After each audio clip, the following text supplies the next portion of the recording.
السلام علیکم ورحمۃ اللہ وبرکاتہ۔ الحمد للہ رب العالمین والصلاة والسلام علی اشرف الانبیاء والمرسلین، اما بعد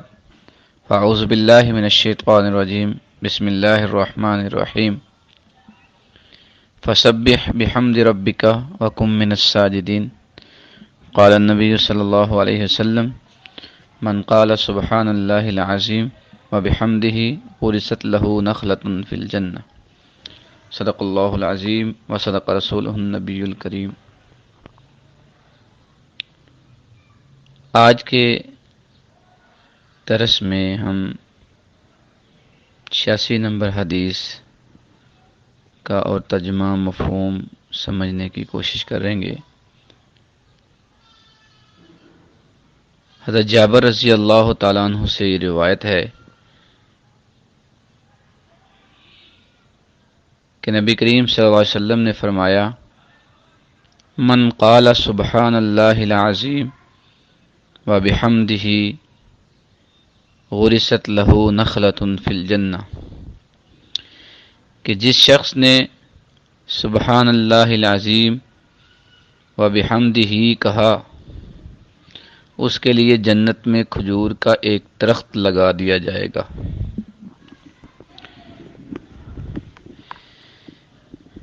اس حدیث میں نبی کریم صلی اللہ علیہ وسلم نے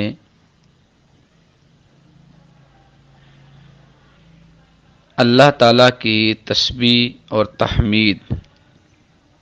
اللہ تعالیٰ کی حمد و ثنا کرنا اور اللہ تعالیٰ کی پاکی بیان کرنے کی ترغیب بھی دی ہے اور اس کی فضیلت بھی بیان کی ہے کہ بندے کو اللہ تعالیٰ کی تسبیح بیان کرتے رہنا چاہیے، اللہ تعالیٰ کی پاکی بیان کرتے رہنا چاہیے اور اللہ تعالیٰ کی حمد و ثنا کرنا چاہیے۔ اور یہ حمد و ثنا جو ہے وہ خالی نہیں جاتی، بلکہ اس کے نامہ اعمال میں نیکیوں کا ڈھیر لگا دیتی ہے۔ اور اس میں آپ نے فرمایا کہ قیامت کے دن یعنی جنت میں کھجور کا ایک درخت لگا دیا جاتا ہے جو بندہ اللہ تعالیٰ کی حمد و ثنا کرتا ہے اور اللہ تعالیٰ کی پاکی بیان کرتا ہے۔ قیامت کے دن اس کو پتہ چلے گا کہ اللہ کی تسبیح کرنے کی وجہ سے، اللہ کی پاکی بیان کرنے کی وجہ سے میرے نامہ اعمال میں کتنے زیادہ درخت لگے ہوئے ہیں۔ قرآن و حدیث میں اللہ تعالیٰ کی حمد اور پاکی بیان کرنے کا بار بار حکم ہے۔ اللہ رب العزت نے خود بھی، ایک تو وہ ہم نے پہلے بھی ذکر کے حوالے سے ہم نے بیان کیا تھا کہ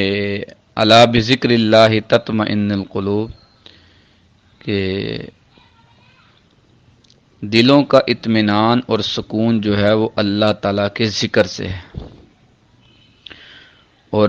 ذکر میں ہم نے کچھ قسمیں بیان کی تھی، ذکر کی 3 قسمیں ہیں، ان میں سے ایک ہے ذکر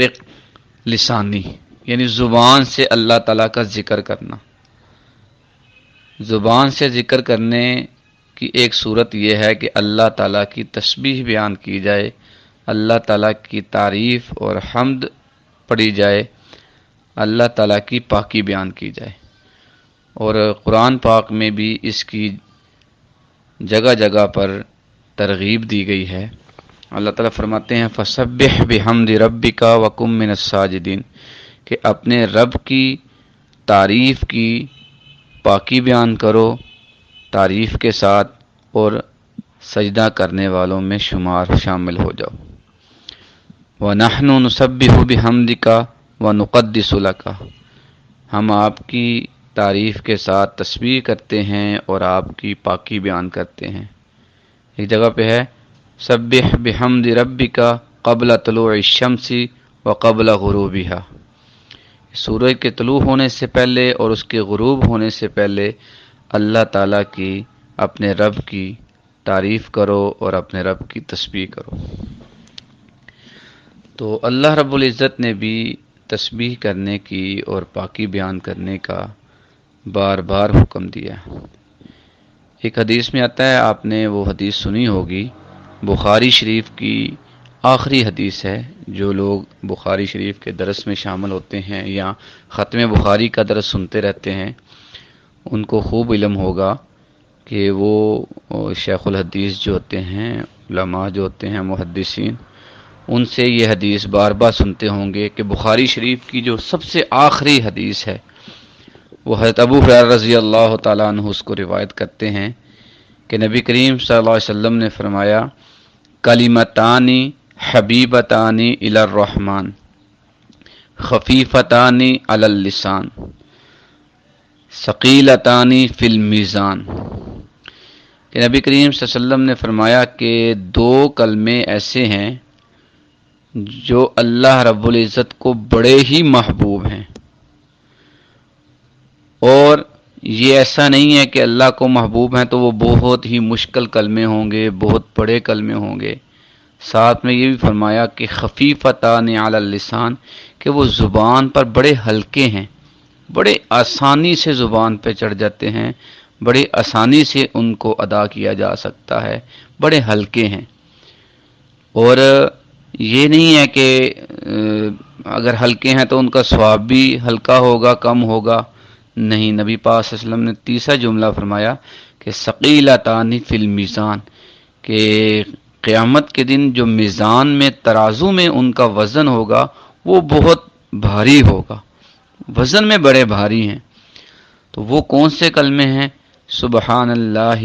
و بحمدہ سبحان اللہ العظیم. یہ دو کلمے سبحان اللہ و بحمدہ سبحان اللہ العظیم، یہ کلمے جو ہیں اللہ رب العزت کو بڑے محبوب ہیں. تو اس حدیث جو ہمارے درس میں ہے اس میں بھی سبحان اللہ اور و بحمدہ، یعنی الحمدللہ اور سبحان اللہ، ان دو پر ہم فوکس کرتے ہیں. سبحان اللہ اور الحمدللہ کی اس میں ترغیب دی گئی ہے، اور یہی دو کلمے جو ہیں اللہ رب العزت کو بڑے محبوب ہیں. ایک حدیث میں آتا ہے کہ رسول اللہ صلی اللہ علیہ وسلم نے فرمایا جو شخص بھی صبح و شام سبحان اللہ و بحمدہ 100 مرتبہ پڑھے تو قیامت کے دن اس سے افضل عمل کسی کا نہیں ہوگا. اللہ اکبر، کسی کا بھی اس سے افضل عمل نہیں ہوگا، ہاں سوائے اس شخص کے جس نے اس کے برابر یا اس سے زیادہ ان کلمات کو پڑھا ہے، اس کا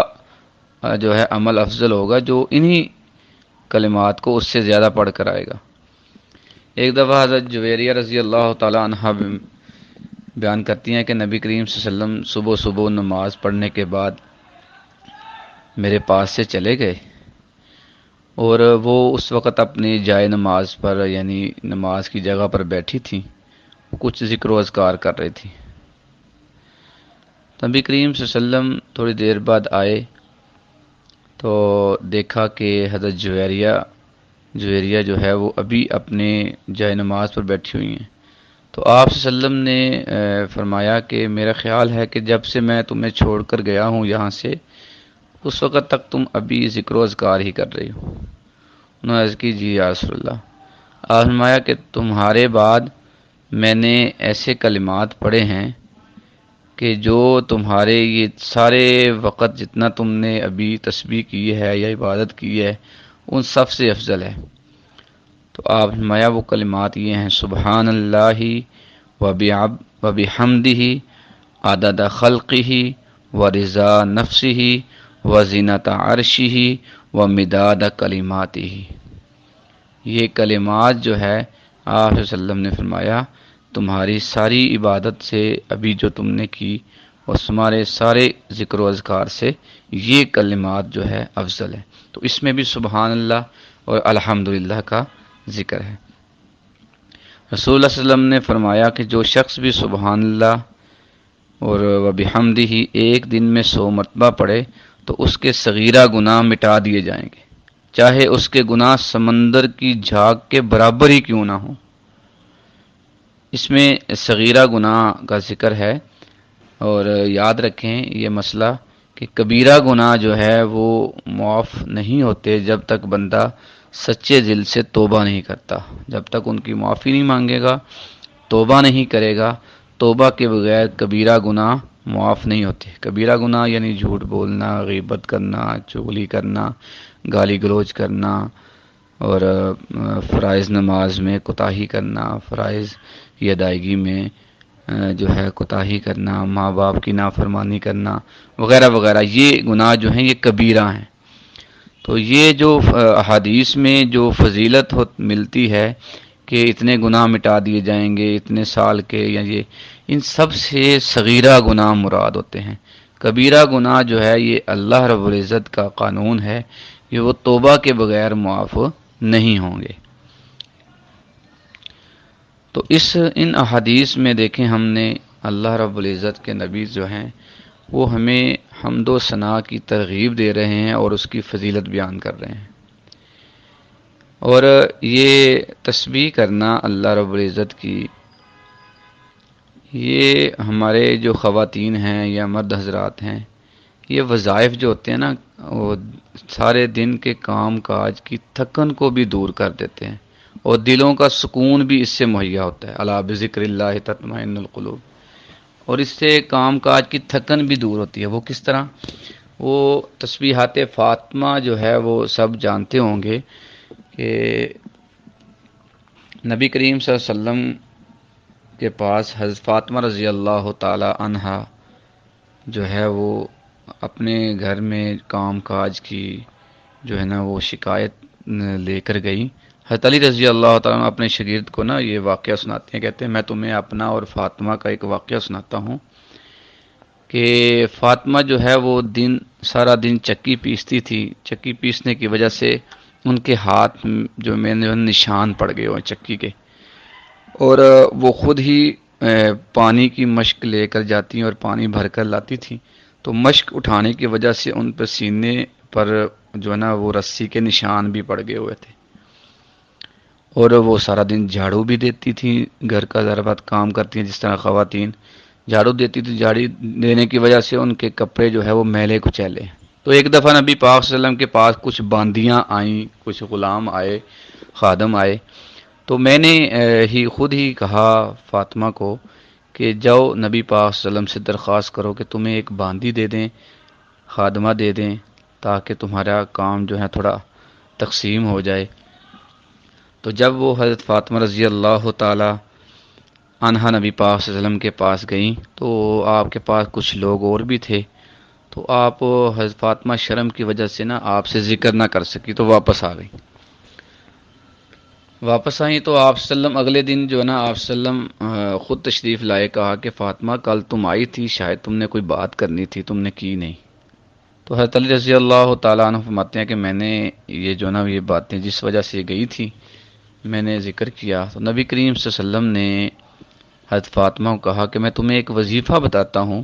اگر تم کرو گی تمہیں خادمہ کی ضرورت نہیں رہے گی، تمہیں یہ کافی ہو جائے گا، یہ خادمہ کی تمہیں ضرورت نہیں رہے گی۔ وہ کیا ہے کہ سبحان اللہ الحمد للہ اللہ اکبر، یعنی 33 مرتبہ تم سبحان اللہ کہہ دو، 33 مرتبہ الحمد للہ پڑھ لو، اور 34 مرتبہ اللہ اکبر، یعنی 100 مرتبہ جو ہے ان تینوں جملوں کو جو ہے نا ان کی تعداد جو ہے 100 ہونی چاہیے۔ ان کو تم اگر کرو گی تمہاری یہ تھکاوٹ وغیرہ ساری دور ہو جائے گی، تمہیں خادمہ کی ضرورت نہیں رہے گی۔ اب اس سے تو یہ معلوم ہوتا ہے کہ ان وظائف سے ان تسبیحات کو تسبیحات فاطمہ بھی کہتے ہیں۔ ہر نماز کے بعد ہمیں ان کو 33 مرتبہ جو ہے وہ پڑھنا چاہیے۔ تو اس سے معلوم ہوا کہ آدمی کی کام کاج کی تھکاوٹ بھی دور ہو جاتی ہے۔ اب اس سے کچھ اور مسائل بھی معلوم ہوتے ہیں۔ اس حدیث سے ذرا غور کریں، اس سے معلوم ہوا کہ نبی کریم صلی اللہ علیہ وسلم جو ہے فرما رہے ہیں کہ یہ جو فقر ہے، یعنی کہ تمہارے پاس گنجائش نہیں ہے خادمہ رکھنے کی، یہ غنا سے افضل ہے۔ اور اس سے یہ بھی معلوم ہوا کہ ماں باپ کو چاہیے کہ اپنی اولاد کو محنتی، عابد، زاہد اور متقی بنائیں، ہر وقت مالدار کرنے کی کوشش نہ کریں، کیونکہ لڑکی کے لیے بہترین جہیز جو ہے وہ اعمال صالحہ ہیں، نہ کہ صرف مال۔ اس لیے نبی پاک صلی اللہ علیہ وسلم دیکھیں وہ مال کی طلب میں گئی ہیں، یعنی کہ خادمہ لینے کے لیے گئی ہیں، لیکن پھر بھی نبی پاک صلی اللہ علیہ وسلم نے ان کو جو ہے وہ اعمال صالحہ کی تلقین کی ہے، عبادات کی، تسبیحات کی تلقین کی ہے۔ اس سے یہ بات معلوم ہوتی ہے کہ اولاد جو ہے یعنی بیٹی جو ہے اپنے والدین کے پاس اپنی مشکلات اور مصائب کو بیان کر سکتی ہے، شکایات کر سکتی ہے، لیکن یہ والدین پہ ہے، والدین کی ذمہ داری ہے کہ وہ اس کی شکایت سنیں، لیکن اس کو صبر اور شکر کی تلقین کریں، اور جو ہے اس کی شکایات پر جو ہے نا اس کو غلط مشورے نہ دیں، اور اس کو گھر نہ بٹھا لیں جس سے اس کی خانگی زندگی میں نقصان پیدا ہو۔ تو یہ جو ہے نا خواتین جو ہے اس حدیث کو، کیونکہ ہے بھی ہے فاطمہ رضی اللہ تعالی عنہا کے توسط سے یہ ہمیں تسبیحات ملی ہیں، تو اس میں یہ جو مسائل ہمارے لیے نکلتے ہیں ان کو بھی ہمیں ذہن میں رکھنا چاہیے کہ خواتین جو ہے وہ صبر شکر کر کے اپنے گھر میں گزارا کریں، اور کام کاج کی زیادتی کا جو ہے وہ شکوہ شکایت نہ کریں، ان وظائف کا اہتمام کریں۔ اب تھوڑی سی بات لمبی ہو گئی ہے، ایک میں اس حوالے سے یہ بھی بیان کرنا چاہتا ہوں، مسائل ہیں کچھ، کہ آیا یہ جو تسبیح ہیں اس کو ہم یہ اعلیٰ تسبیح جو ہے یعنی وہ استعمال کر سکتے ہیں یا نہیں کر سکتے، یا ان کو ویسے ہی تسبیح جو ہے بغیر گنے ہی جو ہے کرنی چاہیے؟